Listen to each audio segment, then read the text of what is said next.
Olá, meus amigos e amigas, aqui é o William Jacob. Iniciamos neste momento mais um programa Estudando as Obras de Leon Denis.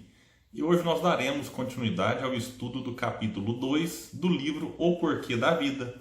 E este capítulo, Leon Denis intitula como Os Problemas da Existência.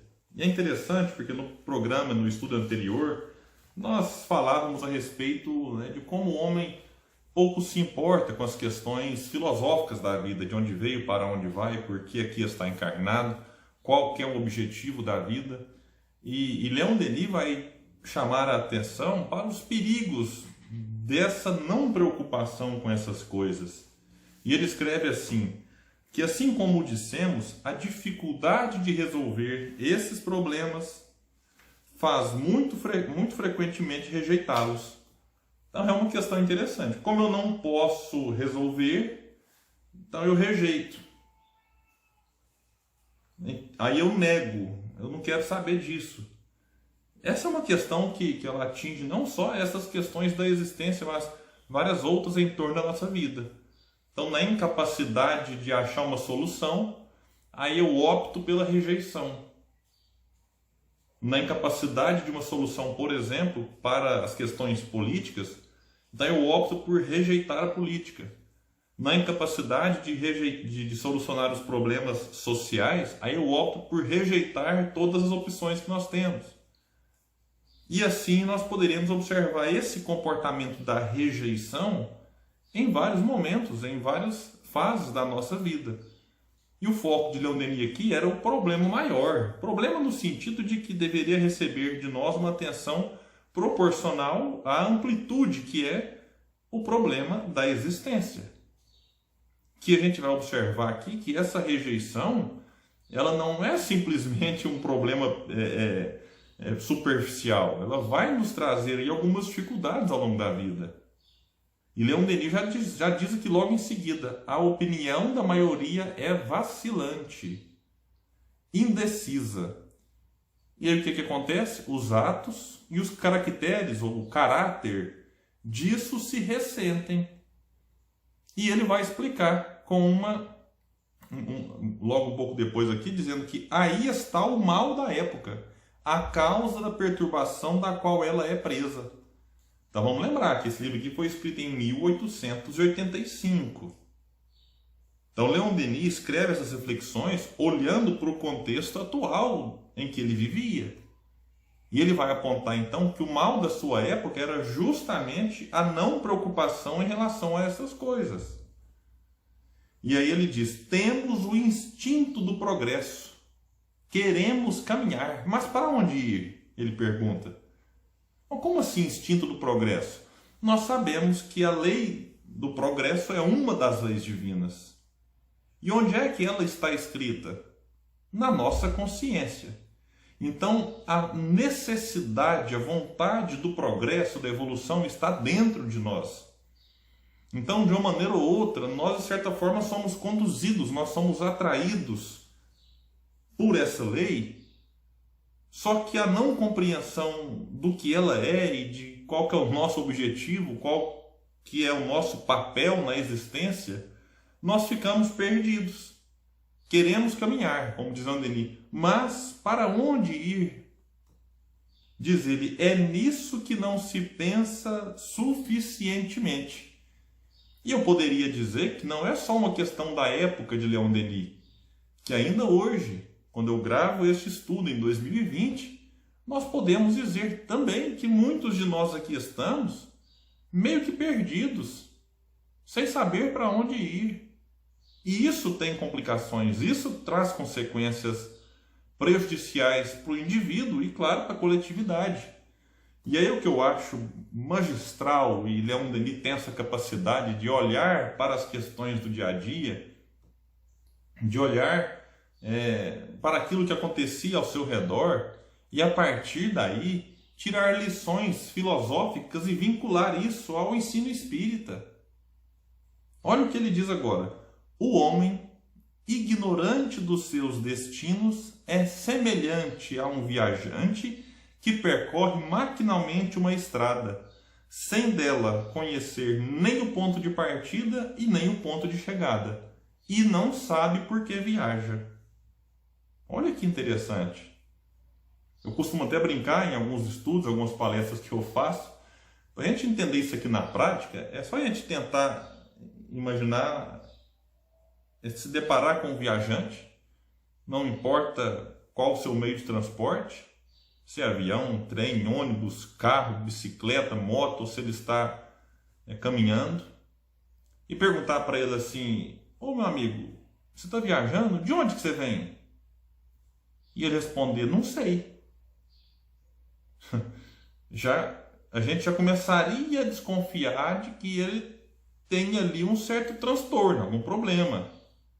Mas como é que você está viajando e não sabe de onde que você vem? Você saiu de algum lugar? Mas vamos supor que a gente ficaria mais curioso e perguntaria então: para onde você vai? E ele respondesse assim: não faço a mínima ideia. Bom, aí se a gente tinha alguma suspeita de que ele estava com problema, a gente realmente vai ter a certeza de que ele está com muito problema, sem saber de onde partiu e qual que é o seu destino. E a terceira pergunta seria quase que inevitável, que é: se você não sabe de onde vem nem para onde que vai, por que você viaja? Aí eu até brinco, ele fala assim: olha, não sei, pergunta no posto Ipiranga, né? Claro que é uma brincadeira aqui de uma propaganda que tinha até pouco tempo atrás, que ficou muito conhecida, em que o posto Ipiranga supostamente responderia todas as questões, todas as dúvidas de quem viajava. Não, esse é um ponto. Agora, essa metáfora, essa analogia que Landini faz, ela é muito verdadeira para as questões da vida. Muitos de nós não sabemos de onde viemos. E alguém pode até falar assim: ah, eu vim do hospital, e dá o nome do hospital e fala: eu vou para o cemitério. Não, isso a gente está falando do corpo. O nosso corpo saiu de dentro da nossa mãe, num hospital ou numa fazenda, enfim, em casa, e tem a destinação, um crematório, um cemitério, enfim. Mas isso a gente está se referindo ao corpo físico. Leon Denis traz agora aqui o questionamento para o espírito. De onde viemos? Viemos do mundo espiritual. E para onde vamos? De volta para o mundo espiritual. Se a gente sabe disso e entende e compreende que o objetivo é voltar para o mundo espiritual mais evoluído do que quando de lá veio, aí tudo muda. Porque aí eu entenderei por que eu estou viajando. E quando eu não entendo isso, a consequência, como eu já disse, ela é grave. E olha o que Leon Denis fala.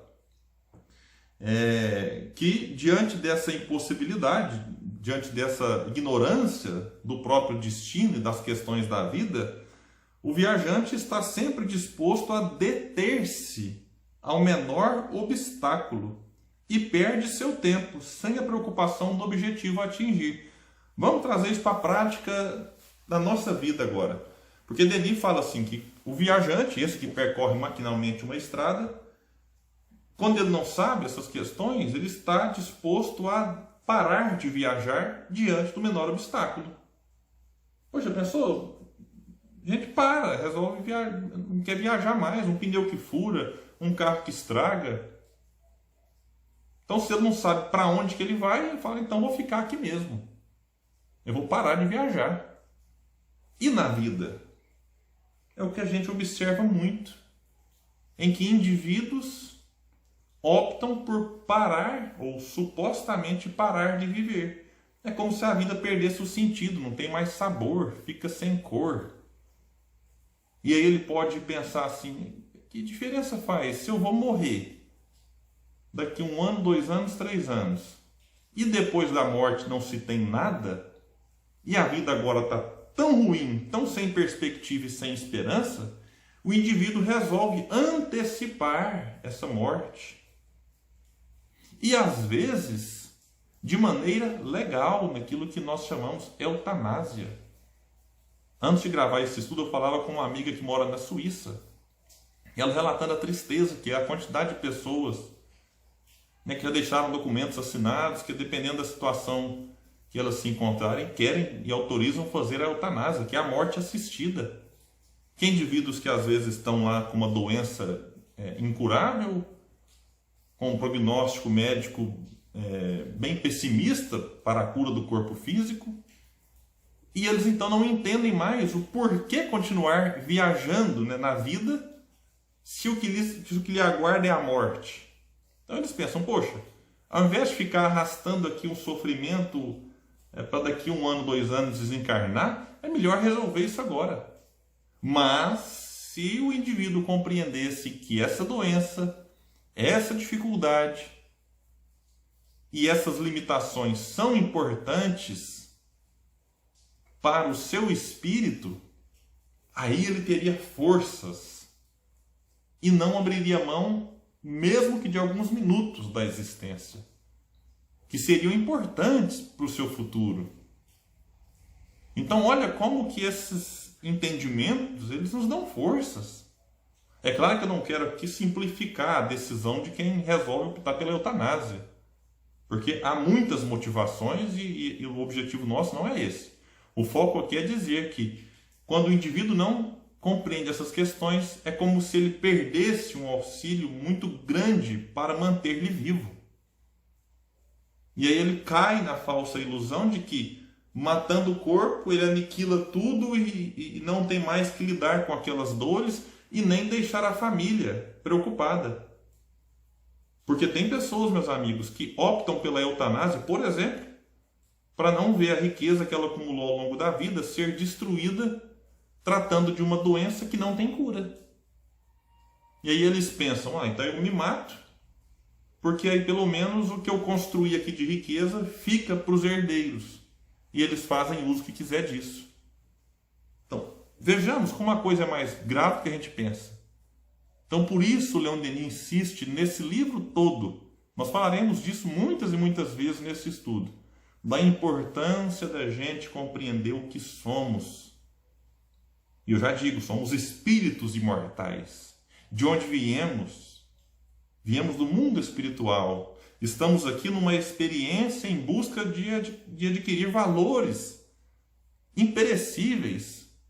Saímos daqui, de volta para onde vamos então, para o mundo espiritual, mais evoluídos intelectual e moralmente. E aí, compreendendo tudo isso, os sofrimentos que nós enfrentaremos aqui não deixarão de ser sofrimentos. A dor não deixa de ser dor. A dificuldade não deixa de ser dificuldade. Mas aí nós teremos novas forças, novas motivações para suportar aquelas que não conseguimos mudar. E forças para, de fato, superar aquelas que são superáveis. Essa é a dinâmica da vida e esse é o convite que eu deixo para todos nós, para que a gente reflita sempre em tudo isso que nos envolve, a fim de que saiamos daqui espíritos melhores no tempo certo, no tempo que a gente tiver, que for determinado pelas leis divinas. Então, muita paz e eu convido a todos que continuem aqui conosco nos próximos estudos da obra de Leon Denis. Muita paz e até breve.